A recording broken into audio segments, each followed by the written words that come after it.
તો મોરબીમાં દેશી દારૂના વેચાણ પર જનતા રહે છે। સાબરકાંઠા વિસ્તારમાં દારૂના વેચાણ પર દરોડા પાડવામાં આવ્યા। પોલીસે કામગીરી ન કરતા જનતાએ પહેલ કરી છે।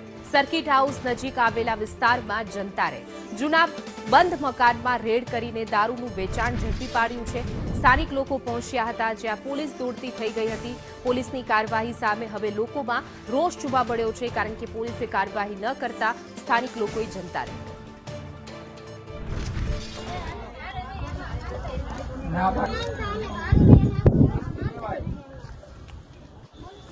બેન આ બધું પોલીસને દેવાનું છે બેન।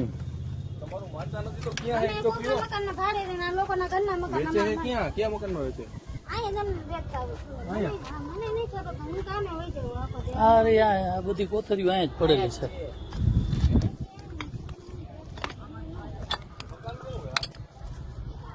વધુ વિગતો સાથે અમારા સંવાદદાતા જગદીશ પરમાર જોડાઈ ગયા છે। જગદીશ, પોલીસ કાર્યવાહી ન કરતા હવે જનતાએ રેડ કરી છે, ત્યારબાદ પોલીસ દોડતી થઈ।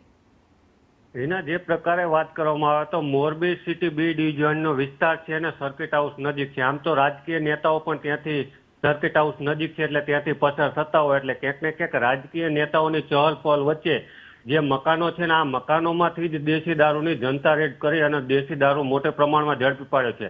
આમ તો સ્થાનિકોનો આક્ષેપ છે કે અવારનવાર સ્થાનિક પોલીસને ત્યાં રજૂઆત કરી છે કે અહીંયા દેશી દારૂની આટડીઓ ધમધમે છે, પરંતુ સ્થાનિક પોલીસ દ્વારા કાર્યવાહી નહીં કરાતા આખરે જનતા મેદાને પડી છે અને જનતા દ્વારા દેશી દારૂની જે વેચાણ છે તેને પકડી પાડ્યો છે। અને જનતા જ્યારે જનતા રેડ કરે ને ત્યારબાદ પોલીસ દોડતી થઈ છે અને પોલીસ દ્વારા આ સમગ્ર મામલો થાળે પાડવાનો પ્રયત્ન કર્યો હતો। જોકે જનતા રેડ થઈ ત્યારબાદ તંત્રની આંખ ખુલી છે, પરંતુ અવારનવાર રજૂઆત કરવા છતાં પણ પોલીસ કેમ નથી પહોંચતી તે સામે સવાલો હાલ તો ઉઠી રહ્યા છે।